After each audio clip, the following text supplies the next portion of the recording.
পেহেলগামে হামলার ক্ষত শুকোতে না শুকোতেই ভারতের অপারেশন সিন্দুর যেন বলিউডের চিত্রনাট্যকারদের জন্য খুলে দিয়েছে এক নতুন দরজা। বাস্তবের যুদ্ধক্ষেত্র মুহূর্তেই রূপ নিচ্ছে রূপালী পর্দার কল্পনা কাহিনীতে। মধ্যরাতে চালানো এই অভিযান নিয়ে সিনেমা বানানোর যেন হিড়িক পড়েছে বলিপাড়ায়। ভারতীয় গণমাধ্যমের খবর অনুযায়ী অপারেশন সিন্দুর নিয়ে সিনেমা তৈরির জন্য রীতিমতো ঝাঁপিয়ে পড়েছেন প্রযোজনা সংস্থাগুলো। ফেডারেশন অফ ওয়েস্টার্ন ইন্ডিয়া সিনে এমপ্লয়িজের সভাপতি বিএন তিওয়ারিও এই খবরের সত্যতা নিশ্চিত করেছেন। শোনা যাচ্ছে বৃহস্পতিবার পর্যন্ত অন্তত 15টি প্রযোজনা সংস্থা এই সিনেমার নামে নিবন্ধন সেরে ফেলেছে।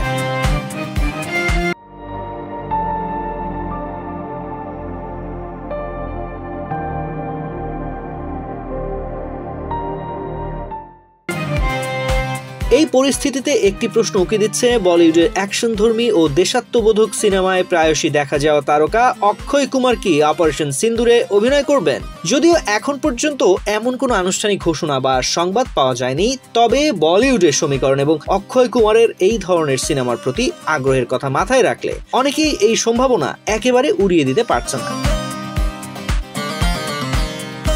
নাম প্রকাশে অনিচ্ছুক এক নির্মাতা বলেছেন, ভারতে কোনো জাতীয় ঘটনা ঘটলেই যেন সিনেমা বানানোর একটা অলিখিত প্রতিযোগিতা শুরু হয়ে যায়। উরি, ফাইটার, ওয়ারের মতো সাম্প্রতিক সিনেমাগুলোর আকাশ্য সাফল্য যেন নির্মাতাদের আরো বেশি উৎসাহিত করেছে। তাই অপারেশন সিন্দুর শুরু হতে না হতেই এত সংখ্যক প্রযোজকের আগ্রহ দেখে অবাক হওয়ার কিছু নেই।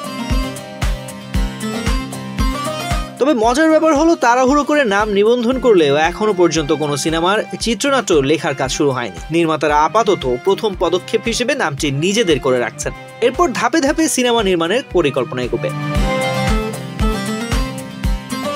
নির্মাতা অশোক পণ্ডিত তো সরাসরি বলেছেন, তারা অপারেশন সিন্দুর নিয়ে একটি সিনেমার নাম নিবন্ধন করেছেন। শুধু এই অভিযান নয়, ভবিষ্যতে সিনেমা হওয়ার মতো যে কোনো ঘটনা নজরে এলেই তারা দ্রুত নাম নিবন্ধন করে ফেলেন। আদতেও কি বাস্তবের এই অপারেশন সিন্দুর বলিউডের পর্দায় ঝাঁজ মেশাতে পারবে? কত দ্রুত এই ঘটনা সিনেমায় রূপ পায় আর বক্স অফিসেই বা কতটা ঝড় তোলে, সেটাই এখন আগ্রহের কেন্দ্রবিন্দু। তানজির রহমান, বাংলাদেশ প্রতিদিন।